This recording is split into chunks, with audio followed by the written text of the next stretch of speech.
Ano bang kinakatakutan ng chairman? Ano na po ba ang nangyari sa pagsunod sa ebidensya? O piling ebidensya lamang ba ang susuriin at ipipikit na lamang ang mata sa iba? Ngayon sa Romans 1:18, nahayag mula sa langit ang puot ng Diyos laban sa lahat ng kalapastanganan at kasamaan ng mga taong dahil sa kanilang kasamaan ay hinahadlangan ng katotohanan. Hanggang kailan po itong tahasang pagharang sa katotohanan, Ginoong Pangulo? Ano na po ba ang nangyari sa makulay na kasaysayan ng Blue Ribbon Committee na sa mahabang panahon ay tiningala at nagsilbing isang bantayog sa pagtukoy at pagtutok sa mga katiwalian at pagdarambong na nagaganap sa ating burokrasya? Hanggang kailan po tayo maghahalokip-kip ng mga kamay sa harap ng malawakan at karumal-dumal na paglima sa ating kabangbayan? Hanggang kailan po maghihintay sa wala ang taong bayan na mistulang ninakawan sa tanghaling tapat? Hanggang kailan ang mistulang pagbubulag-bulagan, Ginoong Pangulo? Hanggang kailan po magtitiwala sa atin ang taong bayan na nandito tayo para proteksyonan ang kanilang kapakanan? Hanggang kailan po natin sila mapapaniwala na makakagawa pa tayo ng mabuti para sa kanila? Hanggang kailan po kaya ang pagmamaang-maangan, Ginoong Pangulo? Mr. President, another member wishes to avail of the privilege hour. May recognize Senator Rodante Marcoleta. Mr. President. Senator Dante Marcoleta is recognized.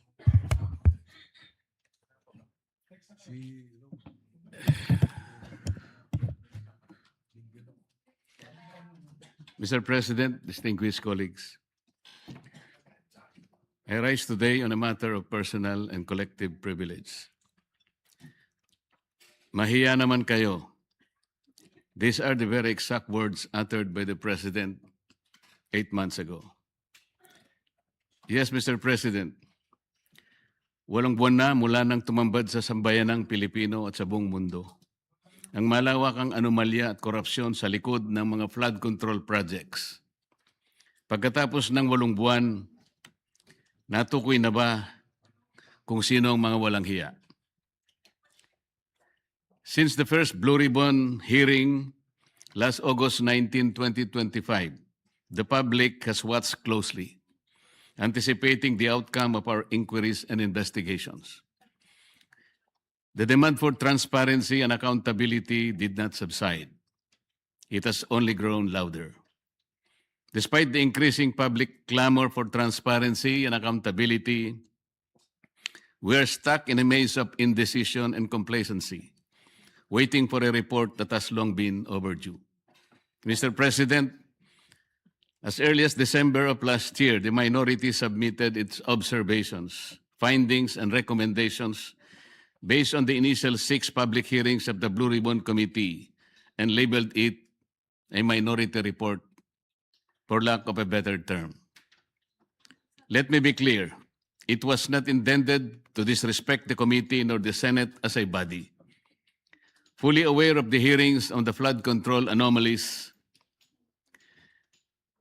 that had not concluded, and in the absence of a committee report, the public has long been waiting. The report was not filed with the Bills and Index, but coursed through the office of the Senate President, hoping for proper disposition.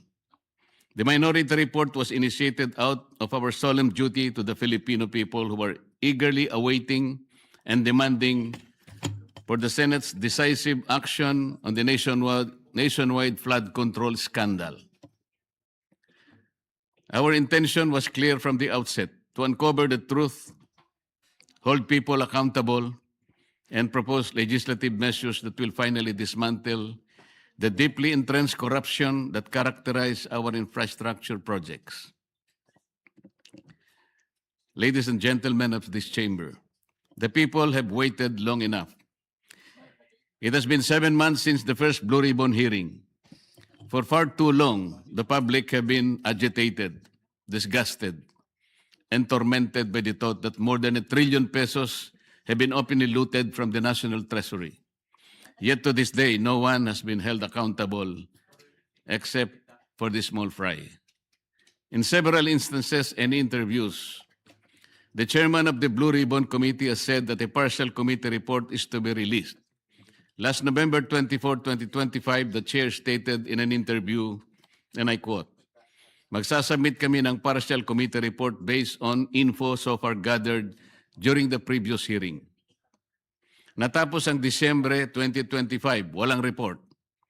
Then on January 14, 2026, during the kapihan sa Senado, another statement was made that the report was still being drafted by his staff, even chiding them for being inept. Are we supposed to depend solely on the capacity and perhaps the willingness of our staff to produce a report that the Filipino people have been waiting for? A report that is not merely a formality but a duty we owe to the public we serve. It was out of exasperation that on January 20, 2026, we took it upon ourselves to formally release the minority report in a press conference to prevent the findings of our inquiry from being stalled while the public continues to wait for answers. Yet again, on January 26, 2026, the chairman once again said that BRC's partial committee report was almost finished. Mr. President, the minority report was not done half-heartedly, nor was it done out of disregard for this institution. It was done because the Filipino people have been waiting for this chamber to tell them what has been found. The submission of a minority report therefore served a simple yet necessary and urgent purpose: to let our people know that something has been done, at least from our side. Sadly, after the minority's press conference, said report was vilified without even the courtesy of reading it. The BRC chairman was even blunt when he said that the place for the minority report is the trash bin. Sa basurahan, a submission anchored in the same hearings, 3 of which he actually presided, the same resource persons, and the same affidavits. Masasabi ba niyang pangbasura lang din ang lahat ng iyon? Kung itatapon sa basurahan ang ulat na ito, hindi ba't para na rin nating itinapon ang lahat ng ebidensya kasama na ang 2 privilege speeches niya na ginamit sa minority report? With due respect, the Senate was never meant to be a place where inconvenient findings are thrown into the trash bin just because they challenge the preferred narrative. The minority report exposes how ghost and defective blood control projects stem from systemic corruption embedded in the country's infrastructure planning, budgeting, and implementation processes. It unraveled a corrupt monitoring and quality control system that gave way to a normalized system of kickbacks, rigged bidding, and budget insertions involving lawmakers, DPWH officials, and favored contractors, even as it recommended comprehensive reforms through proposed measures to address the issues across all stages of project implementation. Finally, the minority report raised serious concerns about veering away from the initial course of investigation, from pursuing major perpetrators to selective summoning of witnesses, intimidation or discrediting of whistleblowers, and the failure to summon key political figures. This shift will undermine public trust and weaken the truth-seeking function of the Blue Ribbon Committee. As we have witnessed, after the testimony of ex-Marine Sergeant Orly Gutesa, there has been a month-long halt in the investigation, giving the persons mentioned by him, John Paul Estrada and Mark Tiksay, to flee the country to parts unknown. The resignation of BRC chairman that followed already changed the narrative. Gutesa, the only witness who connected the money trail from Saldico to Martin Romualdez, was painted to have faked his notarized sworn statement. Siya pa ang tinakot kasuhan ng falsification of public documents at perjury. To rectify this, Mr. President, I just filed a disbarment complaint against Attorney Espera and administrative complaint against Executive Judge Season of Manila RTC. Meanwhile, on February 11, 2026, my office received what appears to be a draft report from the Blue Ribbon Committee, which can only assume to have originated either from the chairman's office or from the Blue Ribbon Committee which he chairs. What was transmitted to us, Mr. President, was a link to a PDF document bearing a watermark OS Marcoleta across each and every page.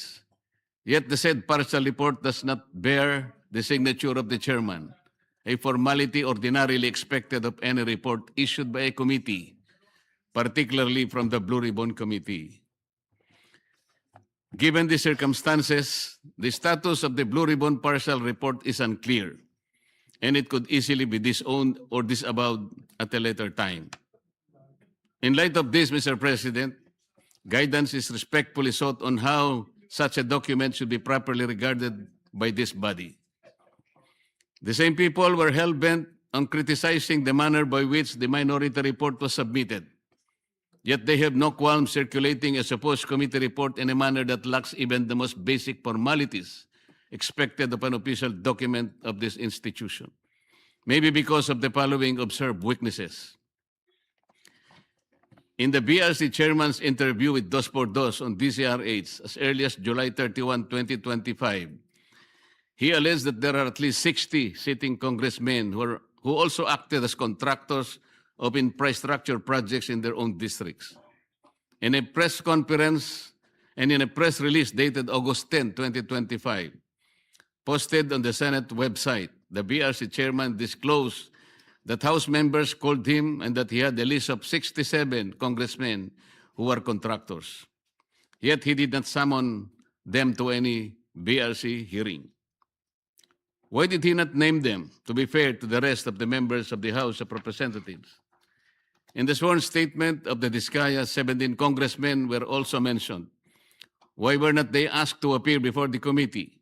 On the other hand, the statements of former Yusek Bernardo and his cohorts Alcantara and Hernandez, who named certain senators upon the intercession of the Department of Justice, were readily heralded as gospel truth.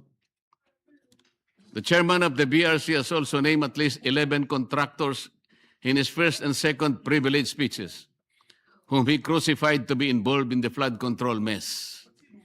Bakit hindi na sila ipinatawag? Bakit iilan lang mula sa 11 kontratistang kanyang tinukoy ang aktual na humarap sa pagdinig? Bakit namimili? Ano ang ibig sabihin nito? Remarkably, on November 14, 2025, the BRC chairman invited former Speaker Martin Romualdez to testify in its 7th hearing. He did not appear. Then on January 22, 2026, as quoted by various media outlets, the chairman said that former Speaker Martin will be invited again. If he wants to attend, he is welcome, but he cannot be forced to come due to interparliamentary courtesy. This doctrine can be challenged in the light of Section 27, Article 2 of the 1987 Constitution, which reads, "The state will maintain honesty and integrity in the public service and take positive and effective measures against graft and corruption." This doctrine, Mr. President, which is not even part of our rules, is not absolute and should not prevail over a clear and categorical mandate of the Constitution. The members of Congress have no immunity from investigation, subpoena, or public scrutiny. If anything, those who occupy the highest offices in the government must be the first to answer, not the last to be asked. And on January 11, 2026, in a radio interview over DZBB, the BRC chairman said that there is no solid evidence linking former Speaker Martin Romualdez to the flood control controversy. This is deeply troubling not only for what was asserted, but for what was prematurely concluded because the records of the hearings clearly reveal otherwise. First, Gutesa, who appeared and categorically linked him to the controversy. Second, Saldico, in his several video feeds, identified him and others as the principal actor of this most despicable scandal. Third, at least 2 out of the 17 congressmen in Diskaya's list reportedly referred to Martin Romualdez. Sa mga unang pagdinig ng Blue Ribbon Committee sa ilalim ng pamumuno ng kasalukuyang chairperson, iminungkahi ko po Ginoong Pangulo, na anyayahan din si dating Governor Luis Chavit Singson na nagpahayag din ng kahandaan at kagustuhan na dumalo upang tumestigo sa mga flood control projects sa Ilocos. Wala rin pong nangyari, Ginoong Pangulo. We are now seeing a clear pattern in this mambo-jumbo that whenever a witness points to former Speaker Romualdez as being linked to the controversy, the credibility of that witness is quickly placed in question.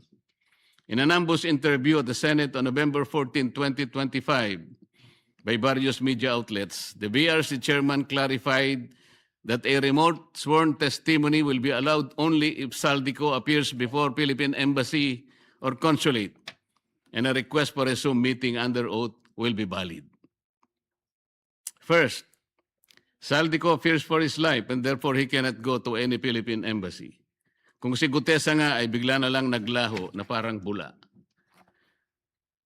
Sa halip na suportahan at pakinggan ang mga naglalantad ng katotohanan, sila'y pinababayaan at nailalagay pa sa panganib.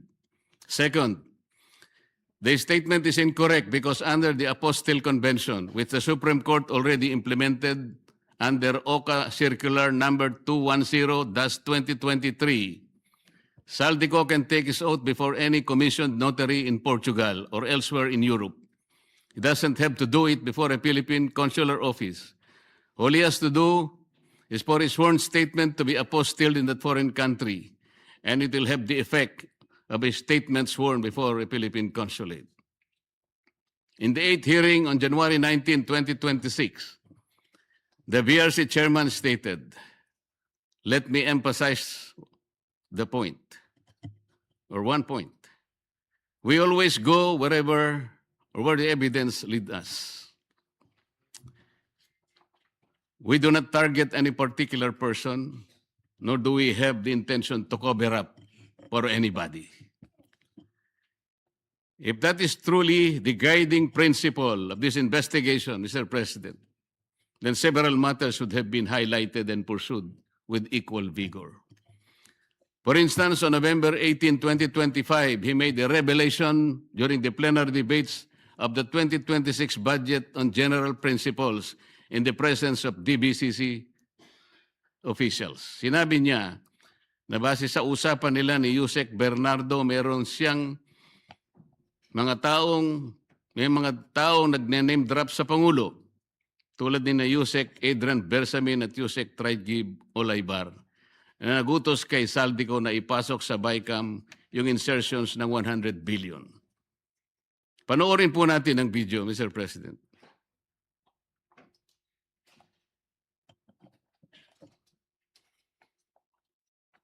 Sabi niya, ang pagkaalam niya, kasama si Yusek Adrian Bersamin.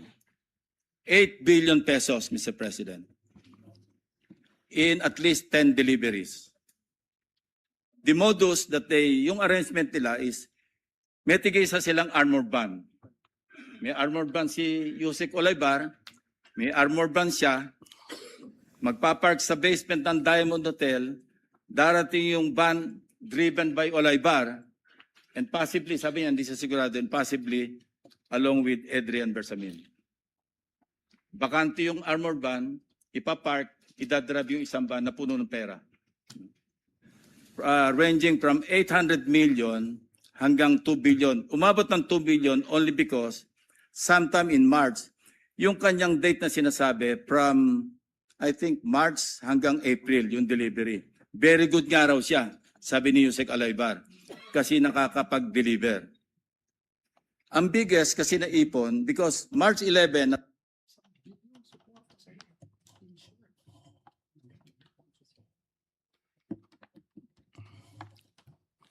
Ngunit kailanman ay hindi po naimbitahan si Yusek Adrian Bersamin upang harapin at linawin ang akusasyong ito na mismong chairman pa ang nagsiwalat sa plenaryo. Earlier, on November 14, 2025, in an ambush interview, he already disputed the statement of Saldico about the alleged 100 billion insertions allegedly made by the President in the BICAM. Ang malinaw rito, Mr. President, ay magkakaibang pahayag at pagkakaunawa sa parehong issue. Isang senyales ng kontradiksyon na posibleng pagmamanipula na dapat sana'y malinaw at tapat sa publiko. This becomes particularly concerning in light of the second supplemental affidavit of former DPWH Undersecretary Roberto Bernardo dated November 10, 2025, where he disclosed that he handled 5 billion worth of projects for former DPWH Secretary Manuel Bunoan each year from 2023, 24 to 25, with kickbacks of 15% therefrom. From this kickback, 75% will be shared by Bunoan and Cabral. The 25% goes to Bernardo. Pinayagan din ng chairman ng BRC ang pakikialam ng DOJ sa mga pagdinig, lalo na sa pagpili ng mga gagawing testigo sa ilalim ng Witness Protection Program. Ito ay sa pamamagitan ng sapilitang pagre-require ng restitution na hindi naman hinihingi ng batas. Hindi rin po binigyan ng pansin ang mga naging kaganapan sa number 30 Tamarin Street, South Forbes, na binigyang diin ni Saldico sa isa sa marami niyang video revelations. Sinabi ni Saldico na nag-deliver siya ng 1 billion sa lugar na yon, 200 million noong December 2, 2025 at 800 million noong December 5, 2025. Ayon po kay Saldico, ang paghahatid ng 200 million ay ginamitan ng isang Grandia Elite. Yun namang 800 million ay ginamitan ng dalawang Grandia Elite. Ang mga ito ay tinanggap di umano ni Yusek Jojo Cadiz, sakay ng kanyang Toyota Fortuner kasama ang kanyang driver. Ang mga perang ito ay inihatid daw sa bahay ng Pangulo sa Naray Street gamit ang mga nabanggit na mga sasakyan. Ang dami pong dapat inimbitahan upang linawin at maimbestigahan ang bagay na ito. Sa Yusek Jojo Cadiz at ang kanyang driver, ang mga opisyalis ng korporasyon na may-ari raw ng bahay, si Nelson Go na dami raw ni Martin Romualdez sa nasabing korporasyon, ang security agency na bantay sa nasabing lugar upang makuha ang logbook ng pagpasok at paglabas ng mga sasakyan noong December 2 at December 5, 2025, o kaya ang CCTV footages para makilalang ganap ang mga sasakyan at drivers na may dala ng mga sasakyan at sa pagitan ng alas 9 hanggang alas 10 ng umaga. Sa halip, ang tinawag po ay dalawang babae na nagtakip pa ng mukha at hindi nagbigay ng sworn statement sa mga miyembro ng BRC. At nung tanungin ko sila, napansin naman po ninyo, Ginoong Pangulo, ang chairman pa ang sumasagot. Given the seriousness of these allegations, one cannot help but ask, why has Yusek Cadiz not yet been invited to testify before the BRC? The public deserves answers, but some key witnesses remain uninvited. In the same second supplemental affidavit of Bernardo, he further alleged that at least 5 cabinet secretaries and several undersecretaries had allocables recorded in what has come to be known as the Cabral files. On December 27, 2025, in a radio interview over DWIC, the BRC chairman echoed Bernardo's statement. At least 5 cabinet secretaries and some undersecretaries had allocables amounting to billions in the controversial 2025 budget. But the only names revealed were former DPWH Secretary Manuel Bunoan and former Executive Secretary Lucas Bersamin. Who are these other unnamed secretaries? And were they the same secretaries referred to by Bernardo in his second supplemental affidavit? We may never know because they were never invited in any of the proceedings, despite the chairman's apparent knowledge of who they were. So one cannot help but wonder if the chairman himself knew about their identities and their involvement in this whole mess. Why were they not summoned in the succeeding Senate investigations? Why were certain individuals being shielded from scrutiny? Is there someone up there who would have been implicated or whose name would have been inevitably exposed had they been made to appear before the Senate? Mr. President, the matter does not end here. On February 24, 2026, a press conference was held in which one Attorney Levy Baligod presented a joint affidavit from 18 former members of the Philippine Marine Corps, a former enlisted personnel of the Philippine Army, and a reservist of the Philippine Army. The affidavit alleges that they were involved in the delivery of maletas filled with cash to various recipients, purportedly under the orders of Saldico. Sila po ay nagpahayag ng kanilang mga nalalaman tungkol dito sa malupit na pandarambong sa Kaban ng Bayan. Nabanggit nilang muli ang 30 Tamarin Street sa South Forbes Park, gayon din ang 14 at 41 Nara Street. Nabanggit din ang opisina ni Saldico sa House of Representatives at bahay daw sa Aguado sa harap ng Malacanang. Kinumpirma rin nila na totoo ang mga inihayag ni Orly Gutesa sa nakalipas na pagdinig ng komite. Bukod pa rito, isa sa mga nagsalitang ex-Marines ay tumestigong isinama siya ni Saldico nang magatid daw ng 5 malalaking maleta sa bahay ng Pangulo sa Ilocos Norte. Ayon sa kanyang pahayag, si Congressman Sandro Marcos pa umano ang tumanggap ng pera at ilang oras lamang ang lumipas ay dumating rin daw ang Pangulo at ang unang ginang. Pero ano po ang ginawa ng chairman ng BRC? Sa halip na iharap sa taong bayan at diretsahang tanungin sa kanilang mga pahayag, kahagad na pinag-alinlanganan ang kanilang kredibilidad. Bago pa man masuri ang kanilang salaysay sa harap ng Senado, tila nabuo na ang isang konklusyon sa mismong chairman na dapat sana ay siyang magsiyasat nito. Ipinagkibit-balikat na lamang ang kanilang mga salaysay nang hindi man lang binigyan ng oportunidad na sumagot sa mga konklusyon at teorya. Kung ang kanilang mga pahayag ay hindi kapani-paniwala, lalong nararapat na sila'y paharapin sa isang formal at pagdinig upang doon mismo masubok ang kanilang inihayag. Ang chairman po ba ng BRC ang dapat magpasya kung sino ang dapat ipatawag sa pagdinig kung 20 ang bilang ng miyembro ng Blue Ribbon Committee? Nakonsulta po bang isa-isa ang mga miyembro ng BRC? Kinausap po ba, halimbawa, si Senador Bam, si Senador Kiko, si Senadora Risa, Senador Gatchalian? Nagkaroon po ba ng caucus? Nagkaroon po ba ng hearing man lang para pagpasyan po ang napakalaking bagay nito, Mr. President? Mr. President, sila ay matapang na nagsalita at handang tumestigo ayon sa kanilang nakita. Saksi sila sa kung saan at kanino dinala ang limpak-limpak na perang nakapaloob sa mga maleta, mga kahon at iba pang mga sisidlan na kanilang ginamit. Ano bang patunay pa ang dapat nilang ilabas para lamang sila'y inyong umpisahang pakinggan? O baka gusto nilang ang maliit pa ang magsalita? Hindi raw kapani-paniwala. Sila nga ang inutusang magdala ng pera, Ginoong Pangulo. Kaya ang tanong, ano bang kinakatakutan ng chairman? Ano na po ba ang nangyari sa pagsunod sa ebidensya? O piling ebidensya lamang ba ang susuriin at ipipikit na lamang ang mata sa iba? Ngayon sa Romans 1:18, nahayag mula sa langit ang puot ng Diyos laban sa lahat ng kalapastanganan at kasamaan ng mga taong dahil sa kanilang kasamaan ay hinahadlangan ang katotohanan. Hanggang kailan po itong tahasang pagharang sa katotohanan, Ginoong Pangulo?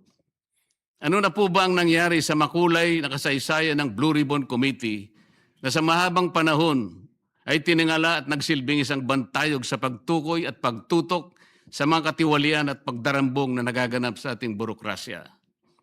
Hanggang kailan po tayo maghahalokip-kip ng mga kamay sa harap ng malawakan at karumal-dumal na paglima sa ating kabangbayan? Hanggang kailan po maghihintay sa wala ang taong bayan na mistulang ninakawan sa tanghaling tapat? Hanggang kailan ang mistulang pagbubulag-bulagan, Ginoong Pangulo? Hanggang kailan po magtitiwala sa atin ang taong bayan na nandito tayo para proteksyonan ang kanilang kapakanan?